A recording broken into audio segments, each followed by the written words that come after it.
बच्चों, देखो आज मैं फिर से आपके लिए लाई हूँ बहुत ही इंटरेस्टिंग बातें और साथ में कहानी।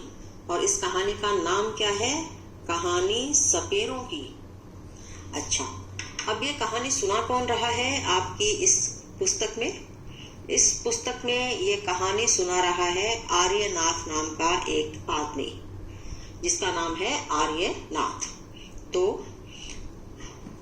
मैं हूँ आर्यनाथ, क्योंकि आर्यनाथ ये कहानी सुना रहा है तो वो पहले उसने अपना परिचय दिया है कि कहानी कौन सुना रहा है, कि मैं कौन हूँ। तो मैं हूँ आर्यनाथ। आर्यनाथ ने कहानी कैसे शुरू की, तुम्हें जानकर हैरानी होगी कि मैं ऐसा कुछ कर सकता हूँ जो तुम में से शायद ही कोई कर सकता हो। जानते हो क्या? मैं बीन बजा सकता हूँ। हो गए ना हैरान? हाँ, मैं सांपों को अपनी बीन की धुन पर नचा सकता हूँ। यह कला मैंने अपने लोगों से सीखी है। हमारे लोगों को कालबेलिया कहते हैं।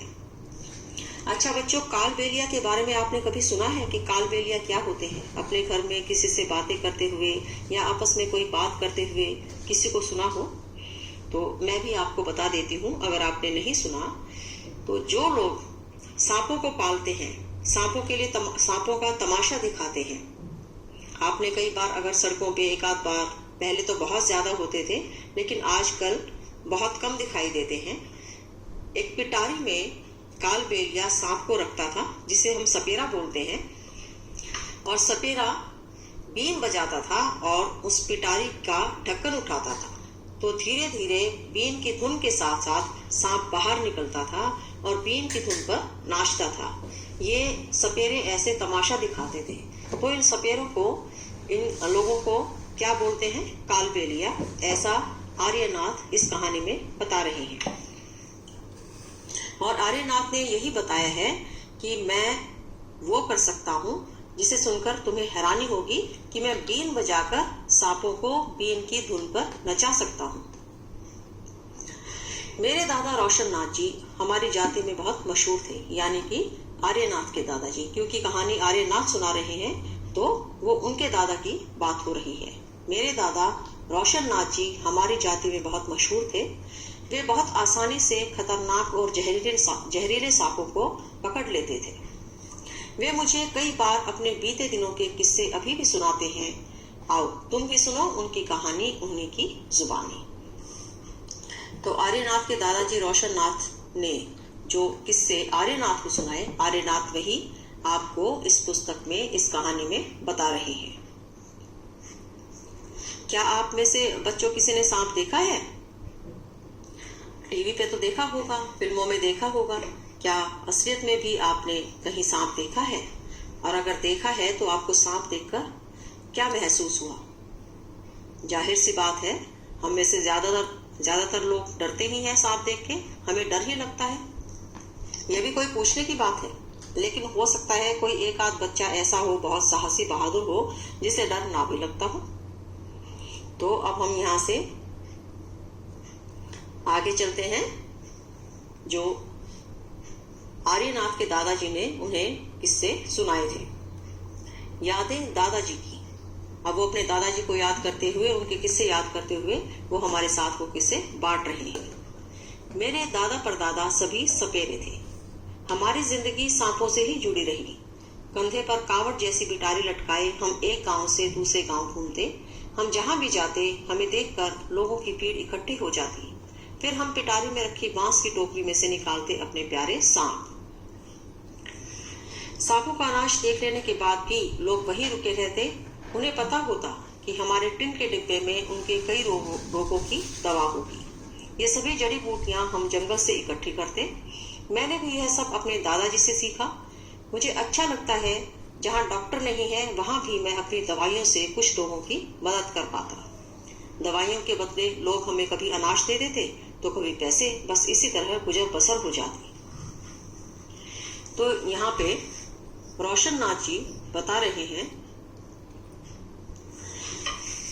कि उनके दादा परदादा भी सपेरे थे। और सपेरे क्या काम करते हैं? मैंने अभी आपको बताया थोड़ी देर पहले कि सपेरे सांपों को पालते हैं और उनका तमाशा दिखाते हैं। और उस तमाशे में क्या होता है कि वो बीन बजाते हैं और पिटारे से एक सांप निकलता है जो बीन की धुन पर नाचकर दिखाता है। तो रोशननाथ जी के दादा और परदादा भी यही काम करते थे और उन्हीं से रोशननाथ जी ने सीखा और उन्हीं से आर्यनाथ जी। और इसमें अभी हमने जो पढ़ा उसमें ये भी लिखा है कि सांप का तमाशा दिखाने के अलावा सपेरे कुछ जड़ी बूटियां भी रखते हैं जो वो जंगल से ही इकट्ठी करके लाते हैं, जो जिनकी दवाइयां बनती हैं, जो अलग अलग दवाइयों में काम आती हैं, जो जड़ी बूटियां। तो इसीलिए जो लोग तमाशा देखते हैं उनमें से कुछ लोग ये भी जानते हैं कि इनके पास कोई ना कोई दवाई अवश्य होगी। और उन्हें भी अच्छा लगता है, सपेरों को भी, कि अगर डॉक्टर नहीं है तो उनकी जड़ी बूटियों की मदद से या उनकी बनाई हुई दवाइयों की मदद से लोगों की मदद हो जाती है, लोगों का इलाज हो जाता है। और इसी तरीके से दवाइयों के बदले उन्हें पैसे भी मिल जाते हैं, या कभी लोग पैसे ना देकर उन्हें अनाज भी देते हैं, जैसे गेहूं चावल। तो इससे उनका भी काम चल जाता है, उनकी भी गुसर बसर हो जाती है। तो आगे चले। कई बार मुझे ऐसे घरों में भी बुलाया जाता जहां किसी को सांप ने काटा हो। तब मैं सांप के डंक के निशान से यह जानने की कोशिश करता कि किस सांप ने काटा है। उसे मैं सांप के काटने की दवा देता, पर मैं हमेशा समय पर नहीं पहुंच पाया हूँ। जानते हो ना, कुछ सांप ऐसे भी होते हैं जिनके काटते ही जान चली जाती है, पर ज्यादातर सांप जहरीले नहीं होते। अच्छा, जब कभी किसी घर में सांप निकलता है तो आमतौर पे सपेरों को ही बुलाया जाता है, क्योंकि लोग समझते हैं कि सपेरा ही सांप को पकड़ने की कला जानता है। तो वही सांप को, चाहे वो सामने हो या घर में कहीं छुपा हो, बीन बजाकर निकाल सकता है। और अगर किसी को सांप ने काट ही लिया हो तो सपेरा क्या करता है, उस डंक के निशान से यह पहचानने की कोशिश करता है कि उसे किस प्रकार के सांप ने काटा है, क्योंकि कुछ सांप बहुत जहरीले होते हैं, कुछ सांप कम जहरीले होते हैं, और कुछ सांप के काटने पर भी इतना जहर नहीं जाता शरीर में, या ना के बराबर जाता है, तो उससे जान को कोई खतरा नहीं होता। लेकिन कुछ इतने जहरीले होते हैं कि काटते ही इंसान की मृत्यु हो जाती है। तो सपेरे भी सांप के डंक के निशान से यह जानने की कोशिश करते हैं कि किस सांप ने काटा है। तो इस कहानी में आगे चलते हैं। उसे मैं सांप के काटने की दवा देता, पर मैं हमेशा समय पर नहीं पहुंच पाया। इस कहानी का, इस लाइन का यहाँ पे क्या मतलब है? इसका मतलब ये है कि उनके पहुंचने से पहले ही अगर बहुत जहरीले सांप ने काटा है तो इंसान की मृत्यु हो जाती थी। लेकिन ज्यादातर सांप जहरीले नहीं होते। कभी कभी जब कोई किसान सांप सांप चिल्लाता हुआ भागा आता, तब मैं ही उस सांप को पकड़ता। आखिरकार मैं बचपन से ही सांप पकड़ना जानता हूँ। किसान खेतों में काम करते हैं, खेतों में सारी जमीन खुली होती है, बारिश होती है, वहां पानी भर जाता है, या खुले में सांप बहुत ज्यादा होते हैं। तो किसानों को का सांप से बहुत बार आमना सामना होता रहता है। तो जब भी खेत में काम करता हुआ कोई किसान सांप सांप चिल्लाता हुआ भागा आता, तो मैं ही उस सांप को पकड़ता। आखिरकार मैं बचपन से ही सांप पकड़ना जानता हूँ। वे बहुत बढ़िया दिन थे, लोगों की हम बहुत मदद कर पाते थे, लोग भी हमारी बहुत इज्जत करते थे। आजकल की तरह नहीं था। अब तो मनोरंजन के लिए ज्यादातर लोग टीवी देखते हैं। आजकल बच्चों, हम घरों में देखते हैं कि फैमिली में पापा अगर टीवी पे कुछ देख रहे हैं तो ज्यादातर क्या देखते हैं, या तो वो कोई न्यूज चैनल देखते हैं, समाचार सुनते हैं, या फिर क्रिकेट देखते हैं, या फिर इलेक्शंस के टाइम कोई पॉलिटिशियंस की कोई बातें सुनते हैं, या इलेक्शंस के नतीजे देखते हैं। और माएँ क्या करती हैं, औरतें क्या करती हैं, वो टीवी पर कोई खाने पीने का प्रोग्राम देखती हैं या कोई सीरियल देख लेती हैं, और बच्चे कार्टून। तो बाहर जाने का वक्त ज्यादा मिलता नहीं, तो बच्चे आजकल घर में ही रहकर खेल खेलते हैं या फिर टीवी देखते हैं। ऐसे ही बड़े भी अगर जब अपने काम से उन्हें फुर्सत मिलती है तो अपनी पसंद के प्रोग्राम घर पर ही देखते हैं। आजकल बाहर ज्यादातर लोग इकट्ठे नहीं होते।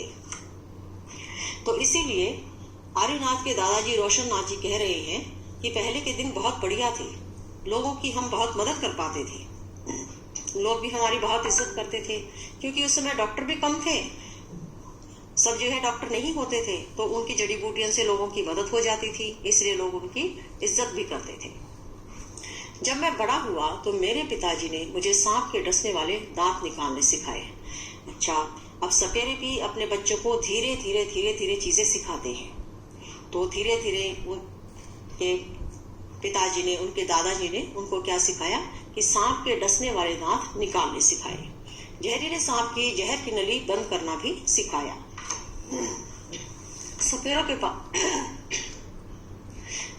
के पास जो सांप होते हैं उनके जहरीले दांत निकाल दिए जाते हैं ताकि वो किसी को डसे तो उसको नुकसान ना हो, उसके अंदर जहर ना जाए। तो जितने भी सांप पालतू होते हैं जिनका तमाशा दिखाया जाता है, उन सब के दांत सपेरों द्वारा निकाल दिए जाते हैं और ये सब उनके बच्चों को, उनके परिवार में सभी को सिखाया जाता है जो भी ये काम करते हैं। तो जहरीले सांप की जहर की नली बंद करना भी सिखाया। अब बच्चों ये बताओ, तुमने रोशन नाथ जी के किस्से सुने जो उन्होंने बताया कि वो बचपन में अपने पिताजी से सीखकर बाद में तमाशा दिखाने लगे। तो अब आप ये बताइए कि क्या तुमने कभी किसी को बीन बजाते देखा है, कहाँ? दूसरा, क्या तुमने कभी सांप देखा है, कहाँ? क्या तुम्हें उससे डर लगा, क्यों? तुम्हें लगता है सभी सांप जहरीले होते हैं? तुमने पिछले पाठ में पढ़ा कि सांप के बाहरी कान नहीं होते। सोचो, क्या वह बीन की धुन सुन पाता होगा या फिर बीन के हिलने से ही वह नाचता होगा? तो ये सारे प्रश्न जो अभी मैंने आपके सामने पढ़े हैं, ये बहुत ही आसान है, तो इनके उत्तर आप अपनी कॉपी में लिखें, क्योंकि ये आपके अपने अलग अलग अनुभव हैं। हो सकता है किसी बच्चे ने सांप नहीं देखा हो, किसी ने देखा हो सकता है किसी ने सपेरे को बीन बजाते देखा हो, किसी ने नहीं देखा हो, किसी बच्चे को डर लगा हो या ना लगा हो। और अभी मैंने ऊपर बताया, इस पाठ में पहले लिखा है कि सभी सांप जहरीले नहीं होते, कुछ बहुत ज्यादा जहरीले होते हैं, कुछ कम जहरीले होते हैं। और बच्चों, इससे पहले वाले पाठ में मैंने आपसे जीव जंतुओं के बारे में, पशु पक्षियों के बारे में चर्चा की थी। उनमें कानों का भी जिक्र आया था कि कौन से ऐसे जानवर हैं, जीव जंतु हैं, पशु पक्षी हैं जिनके बाहरी कान नहीं होते। तो उनमें सांप के बारे में भी आपको बताया गया था, अगर आपको याद हो तो आप अब ये बताइए, अगर सांप के बाहरी कान नहीं होते तो क्या वो सांप बीन की धुन सुन पाता है या फिर बीन के हिलने से ही वह नाचता है? अब ये भी एक बहुत बड़ी बात है कि अगर सांप को सुनाई नहीं देता तो बीन की धुन पे कैसे नाचता है। इसके बारे में शायद आगे आपको बताएंगे। अब हम क्या करें? आर्यनाथ, तुम्हारे पिताजी बहुत छोटी उम्र से ही मेरे साथ गांव-गांव घूमा करते थे। उन्होंने बीन बजाना अपने आप ही सीख लिया था। आज की सोचूं तो बहुत परेशानी होती है। सरकार ने कानून बना दिया है कि न तो कोई जंगली जानवरों को पकड़ सकता है और ना ही उन्हें अपने पास रख सकता है। कुछ लोग जानवरों को मारते हैं और उनकी खाल ऊंचे दामों में बेचते हैं। इसीलिए ऐसा कानून बनाया गया। पर ऐसे कानून बनाने से हमारी रोजी रोटी का क्या होगा? हम सपेरों ने कभी भी सांपों को नहीं मारा, न ही कभी उनकी खाल बेची। अब क्योंकि उन्होंने पुरानी बातें की कि पुराने दिन बहुत अच्छे थे, लोग हमारा तमाशा देखते थे और हमारा काम चल जाता था। लेकिन हमने पिछले पाठ में इस बारे में भी बताया था कि अब जंगली जानवरों को या जीव जंतुओं को उनका शिकार करना, उनको पकड़ना, उनको पालना मना है। इसका कारण है कि सरकार उनका संरक्षण करना चाहती है, उन्हें विलुप्त होने से बचाना चाहती है। क्योंकि जब कोई भी काम किया जाता है तो उस काम के साथ साथ उसके नुकसान वाले काम भी शुरू हो जाते हैं। जैसे मान लीजिए सांप पालते हैं, सपेरे का काम है सांप पालना, लेकिन कुछ लोग सांप को क्यों मार देते हैं? उसके जहर के लिए, उसकी खाल के लिए। कारण, क्योंकि ये सभी बहुत महंगी बिकती है। अब आप सोचेंगे सांप का जहर किस काम आता है? तो सांप का जहर, तो आपको हैरानी होगी कि कैंसर नाम की बीमारी जो बहुत ही खतरनाक है, उसका इलाज करने के लिए भी सांप के जहर से दवाई बनाई जाती है। तो इसीलिए जो सपेरे हैं वो क्यों परेशान हो गए, क्योंकि सरकार ने कानून बना दिया कि ना तो कोई जंगली जानवर को पकड़ सकता है, ना ही उन्हें अपने पास रख सकता है। तो इससे क्या हुआ, सपेरे मुश्किल में आ गए, क्योंकि उनका तो यही काम था, यही उनकी रोजी रोटी थी। अब वो कहते हैं सपेरे कि हमने तो कभी जानवरों को मारा नहीं, हमने सांपों को नहीं मारा, हमने ना ही उनकी खाल बेची है, ना ही उनका जहर बेचा है, हम तो सिर्फ उनको पालते हैं और अपना रोजगार कमाते हैं। तो अब हमारा क्या होगा, क्योंकि सरकार ने तो प्रतिबंध लगा दिया है। और कुछ लोग कहते हैं कि हम सांपों को बुरी हालत में रखते हैं। अब सपेरे कहते हैं कि हम तो सांपों को बहुत अच्छे से रखते हैं, हम चाहते तो हम भी सांपों को मारकर खूब पैसा कमा सकते थे, तब हमारी जिंदगी इतनी मुश्किल भरी ना होती। सांपों को मारने की बात तो दूर, ये तो हमारी पूंजी है जो हम अपनी आने वाली पीढ़ी को सौंपते हैं। सांपों को तो हम अपनी बेटियों को शादी में तोहफे के रूप में भी देते हैं। हमारे कालबेलिया अनाज में भी सांप जैसी मुद्राएं होती हैं। अब सपेरे कहते हैं कि सरकार ने तो प्रतिबंध लगा दिया क्योंकि सांपों की रक्षा की जा सके, लेकिन हमने तो सांपों को ना कभी मारा है और ना कभी सांपों को परेशान किया है।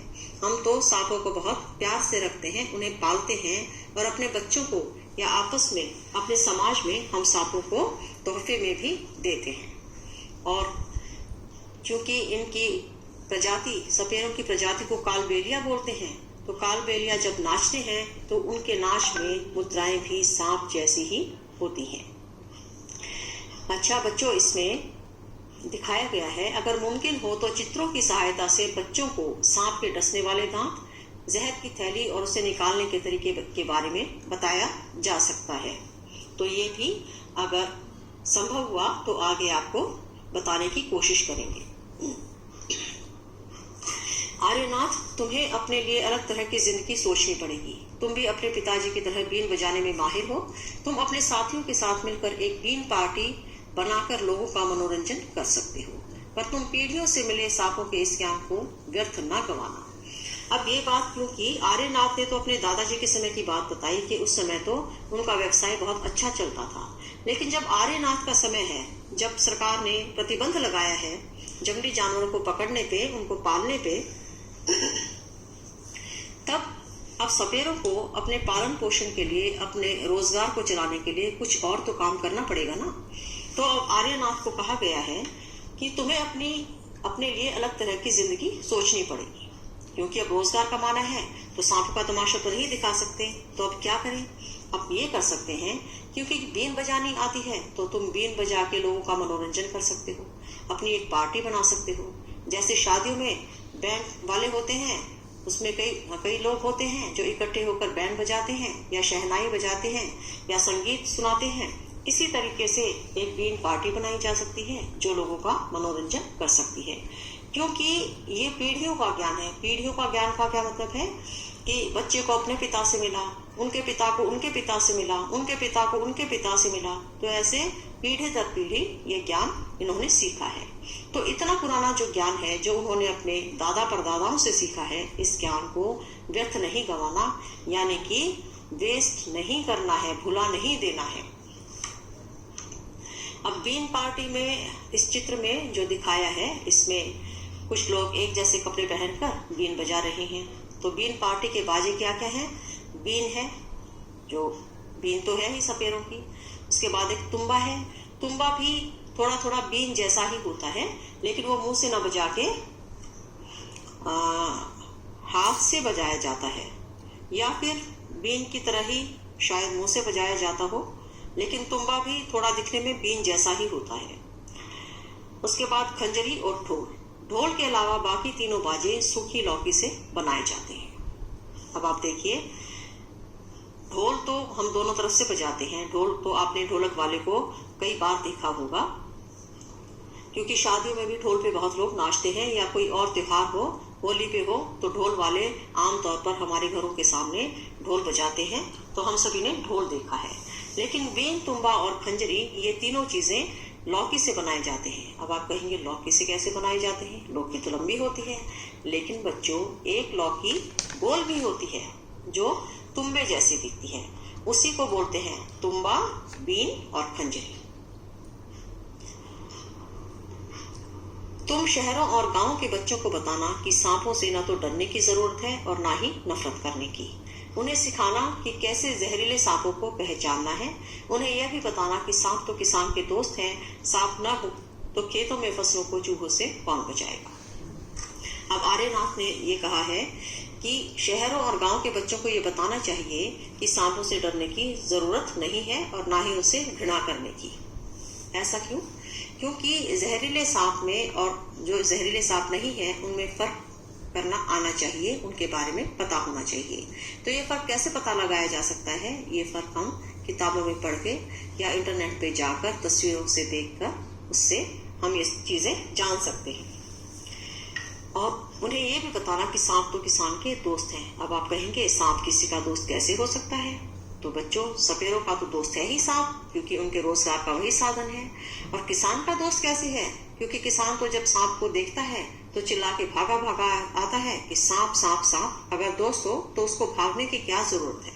तो बच्चों, वो किसान का दोस्त इस तरह से होता है कि खेतों में बहुत सारे चूहे होते हैं और चूहे क्या काम करते हैं कि जो भी फसल होती है उस सारी फसल को खा जाते हैं और कुतर कुतर के खराब कर देते हैं।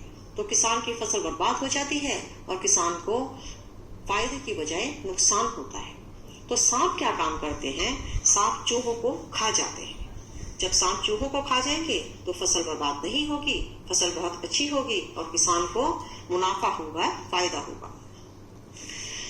अब तुम उन सभी बच्चों को मेरी यह कहानी सुनाना, अपनी जिंदगी की एक नई कहानी भी बनाना अपने पोते पोती को सुनाने के लिए। अब आर्यनाथ ने बोला है बच्चों को कि मेरी जिंदगी की जो कहानी है कि किस तरीके से हमारे दादा परदादा रहते थे और अब हमें किस तरीके से रहना पड़ेगा, इस कहानी के बारे में आप अपने घरों में जरूर बताना।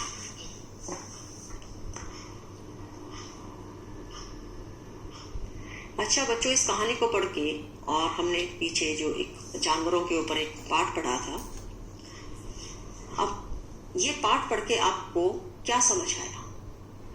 इसमें दोनों पाठ में ये संदेश है कि हमें जानवरों को सताना नहीं चाहिए, क्योंकि सभी जानवर इंसानों की तरह महसूस कर सकते हैं, देख सकते हैं, सुन सकते हैं, समझ सकते हैं।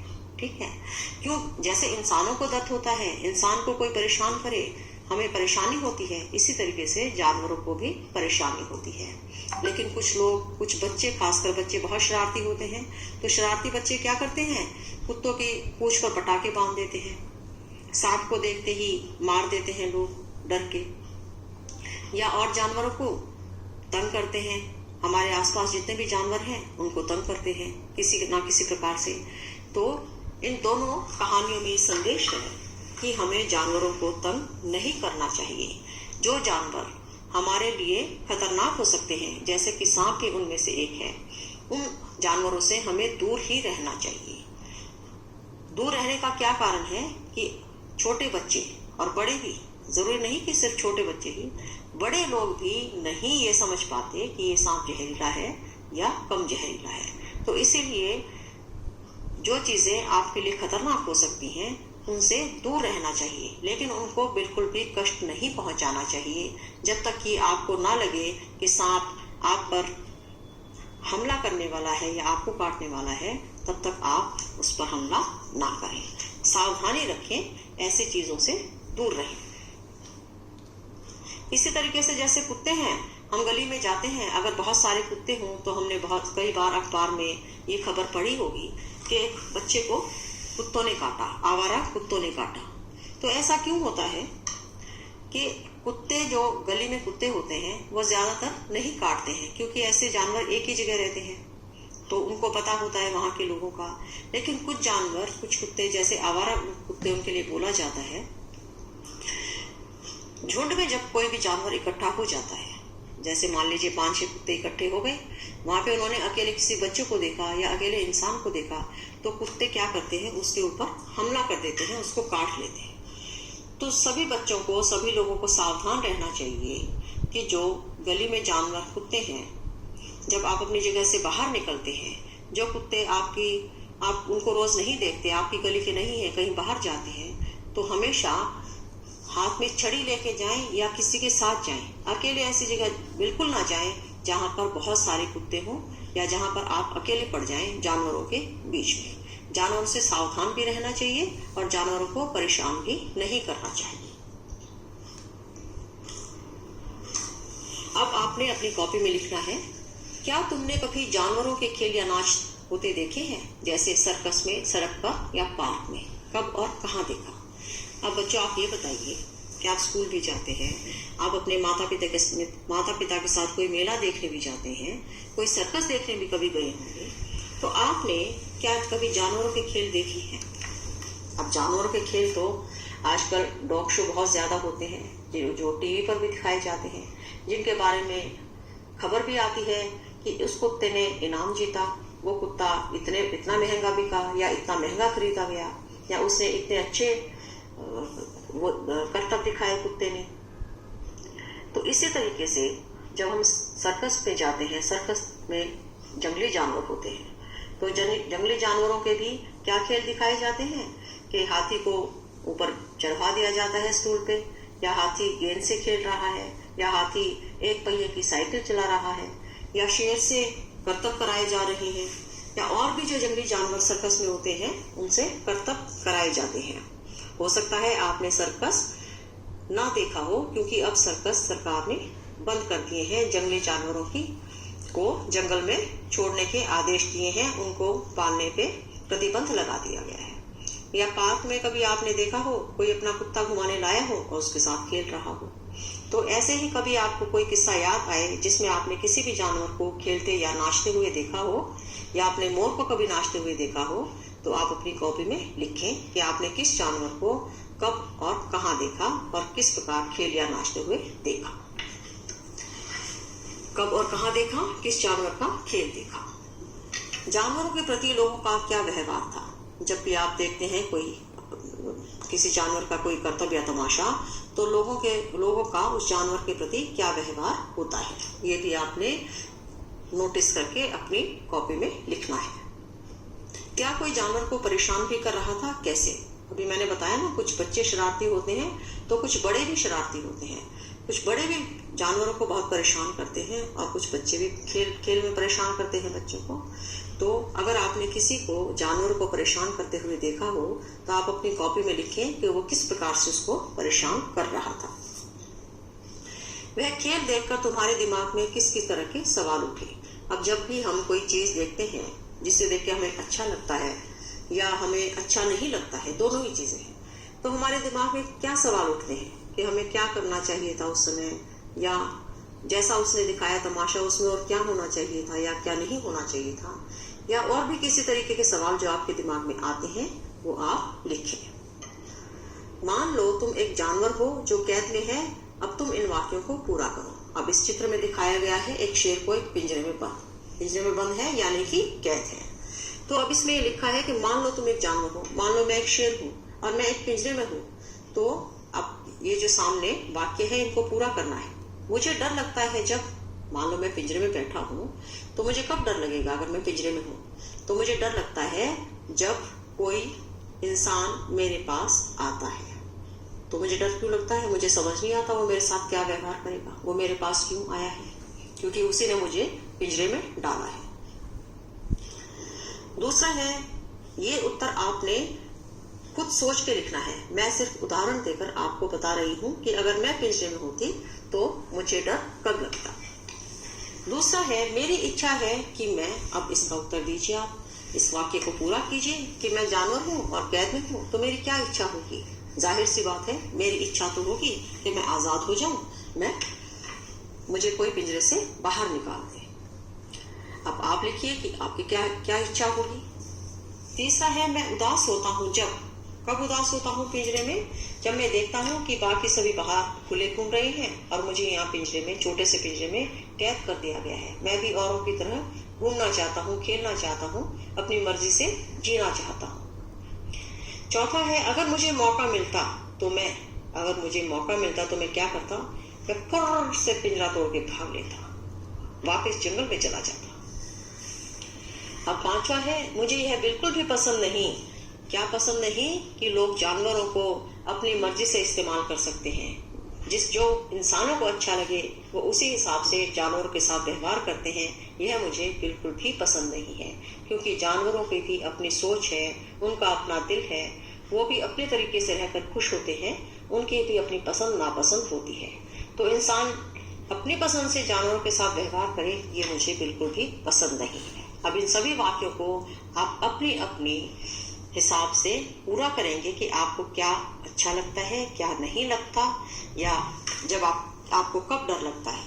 ये सभी पांचों वाक्य जो अधूरे हैं, जो आपको पूरे करने हैं, मैंने अभी आपको पढ़ के सुनाए। अच्छा बच्चों, क्या तुम जानते हो हमारे देश में पाए जाने वाले सांपों में से केवल 4 तरह के सांप ही जहरीले होते हैं। शुरू में मैंने बताया था कि सभी सांप जहरीले नहीं होते। तो कौन कौन से सांप जहरीले होते हैं, ये देखिए। ये है नाग, करैत, दुबोइया और अफाई। अब आप 4 नाग इस चित्र में दिखाए गए हैं। अब आप चारों का रंग देखिए और चारों के फन देखिए, अलग अलग है। नाग देखिए, नाग का फन पूरा फैला हुआ है, पूरा फैला हुआ नाग का फन है। और दुबोइया कैसा है? लाल रंग का सांप दिखाया गया है, चितकेदार, पीले रंग पे लाल चितके, ऐसा सांप जिसको दुबोइया बोलते हैं। तीसरा सांप है करैत। करैत थोड़ा हरे हरे रंग का सांप है और इस पे धारियां बनी हुई है। और अफाई, अफाई कैसा सांप है? इस पे भी थोड़े हरे रंग पे सफेद सफेद चितके बने हुए हैं। तो ये सांप जहरीले पाए जाते हैं। सांप जब किसी को काटता है तो उसके 2 खोखले जहर वाले दांतों से उस व्यक्ति के शरीर में जहर चला जाता है। तो सांप जब काटता है तो मनुष्य के शरीर में जहर कैसे जाता है, या जिसको काटता है उसके शरीर में जहर कैसे जाता है? उसके 2 खोखले दांतों की वजह से। सांप के मुंह में देखेंगे 2 खोखले दांत होते हैं जिनके अंदर जहर भर जाता है। उसमें पोटली जैसी होती है, वो पोटली जहर की भर जाती है और जब वो मनुष्य के शरीर में दांत गाड़ता है तो वो पोटली मनुष्य के शरीर के अंदर दांतों के द्वारा, दांतों के जरिए खाली हो जाती है। ठीक वैसे ही जैसे इंजेक्शन में दवाई भर के बच्चों को लगाई जाती है, तो वो जैसे ही हम इंजेक्शन को पीछे से दबाते हैं तो दवाई अंदर चली जाती है। सांप का ये काम सांप के दांत करते हैं। जैसे ही दांत मनुष्य के शरीर में जाते हैं, पीछे की पोटली में जो जहर होता है वो सारा जहर मनुष्य के शरीर में उन दांतों के द्वारा आ जाता है। इस जहर से बचने का एक ही उपाय है कि जिस व्यक्ति को सांप ने काटा है उसे तुरंत जहर के असर को खत्म करने वाली दवाई दी जाए। अब क्योंकि अब तो सांप कम है, क्योंकि ज्यादातर मकान बन गए हैं। पहले धरती बहुत खुली होती थी, खेत ज्यादा होते थे, मकान कम होते थे, तो सांप भी आसपास बहुत ज्यादा होते थे। लेकिन दवाइयाँ पहले क्या होती थी, जो सपेरे जड़ी बूटी रखते थे, इतनी दवाइयाँ आमतौर पर उपलब्ध नहीं थी। जैसे कि आज केमिस्ट की दुकान पे या हॉस्पिटल्स में या डिस्पेंसरीज में हमारे आसपास जो छोटी से छोटी चिकित्सा की इकाई है, वहां पर सांप के असर को खत्म करने वाली दवाई आराम से मिल जाती है। तो जब किसी व्यक्ति को सांप काटे तो तुरंत उसे वो जहर के असर खत्म करने वाली दवाई दी जाती है। यह सीरम सांप के जहर से ही बनाया जाता है और सभी सरकारी स्वास्थ्य केंद्रों में मिलता है। तो अब आप देखिए, पहले हमने बात की थी कि सांप का जहर किस काम आता है। तो मैंने आपको बताया था कि बहुत ही खतरनाक बीमारी कैंसर के इलाज में भी सांप के जहर का उपयोग किया जाता है। तो यहाँ भी देखिए कि अगर सांप काट ले तो सांप के जहर के असर को खत्म करने के लिए भी जो दवाई बनाई जाती है वो सांप के जहर से ही बनती है ना? इंटरेस्टिंग। अब आप अपनी कॉपी में लिखिए, सपेरों के अलावा और कौन कौन से लोग अपनी रोजी रोटी के लिए जानवरों पर निर्भर होते हैं। ये तो बहुत आसान है। अब देखिए, किसान बैलों पर निर्भर होता है। अब तो ट्रैक्टर आ गए हैं खेत जोतने के लिए, है ना? लेकिन पहले तो बैल ही होते थे जो किसान का बहुत सारा काम करते थे, जो हल जोतते थे। अगर कुएं से पानी निकालना होता था तो रहट से पानी निकालने के लिए वहां भी बैल काम आते थे। तो जानवर हैं, लोग अपनी रोजी रोटी के लिए, गांव में लोग गाय पालते हैं, उसका दूध बेचते हैं, उसका घी मक्खन बेचते हैं, उससे अपनी रोजी रोटी चलाते हैं। इसका उदाहरण आप देख सकते हैं कि बहुत सारी मिल्क डेयरीज शहरों में होंगी। अमूल डेयरी कितनी बड़ी डेयरी है।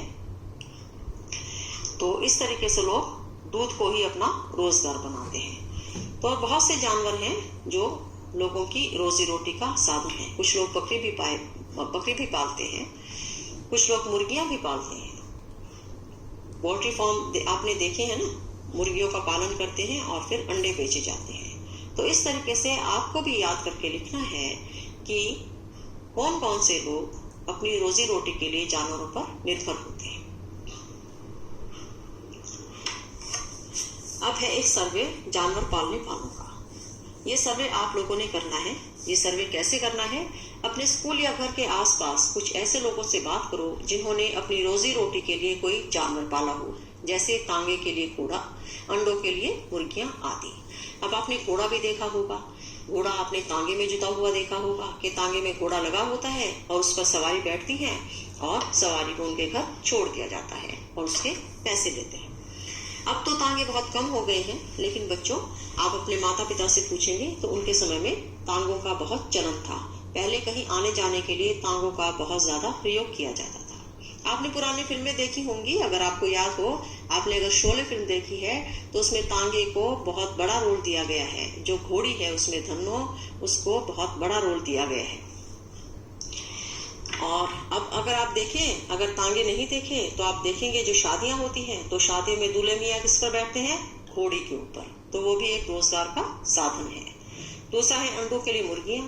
जाहिर सी बात है, पोल्ट्री फार्म तो आप सभी जानते होंगे और ज्यादातर लोग जो अंडे खाते हैं तो उनको पता ही है कि मुर्गियां कितना बड़ा रोजगार का साधन है।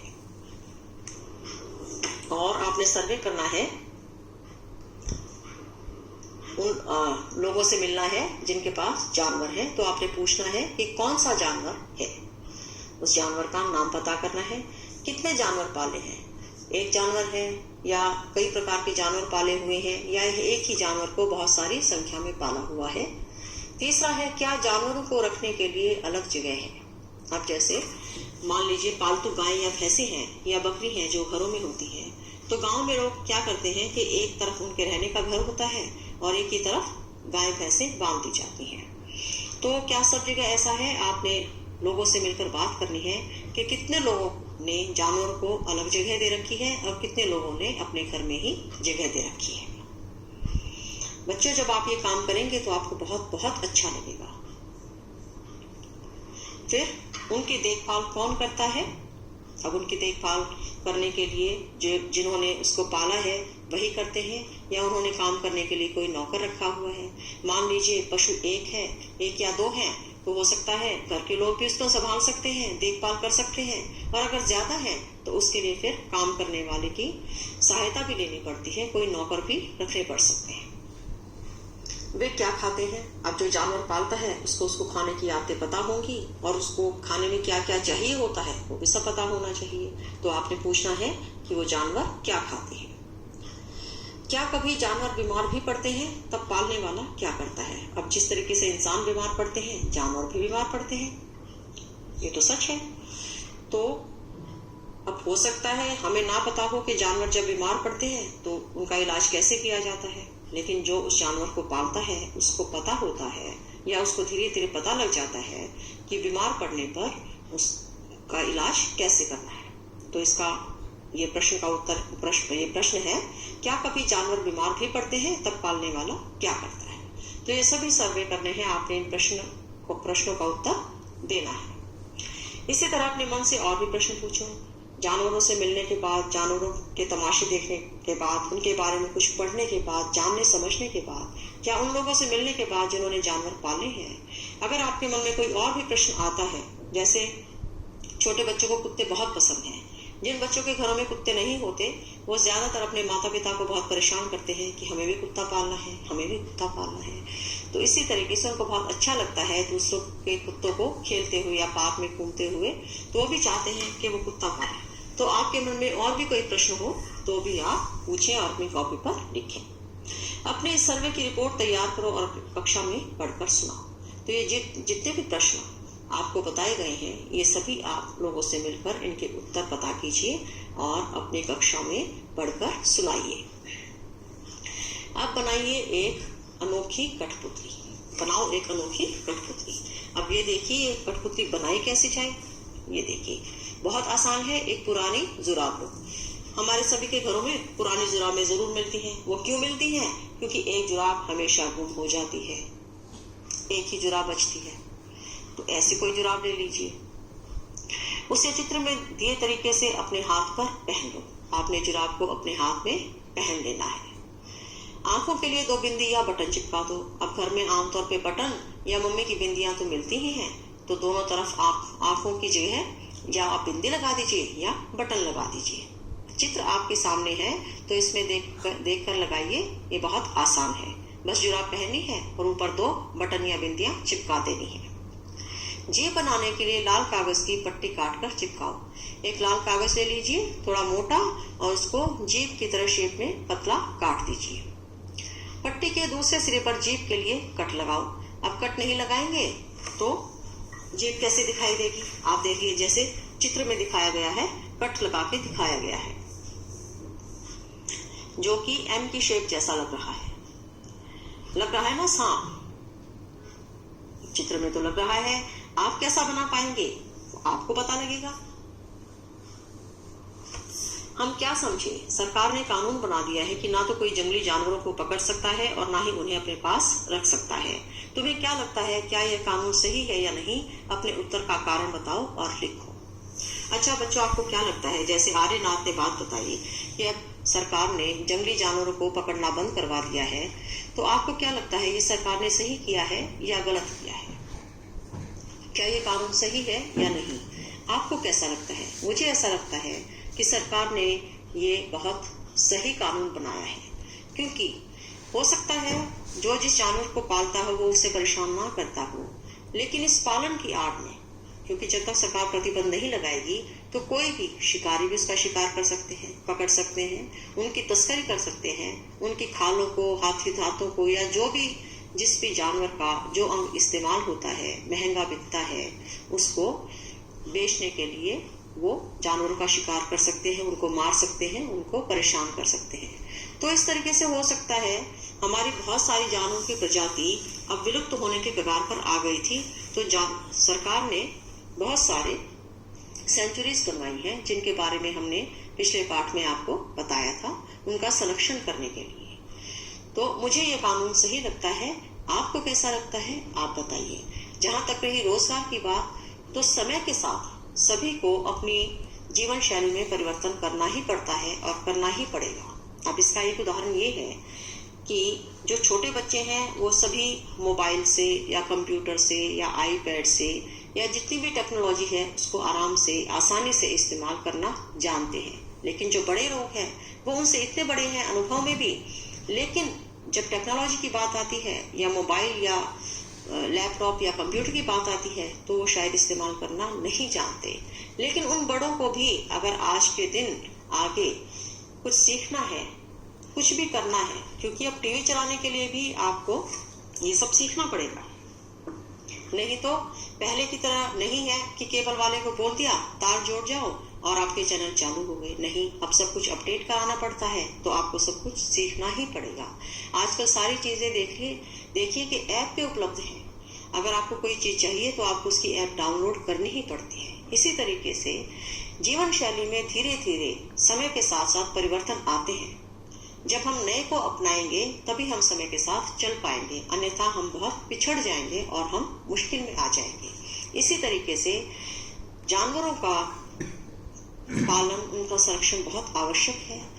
अगर वो किसी के रोजगार का साधन है तो उनके पालने वालों को अपने रोजगार की दिशा कहीं मोड़नी होगी, कहीं और ले जानी होगी, अन्यथा वो भी ऐसे ही मुश्किल में आ जाएंगे।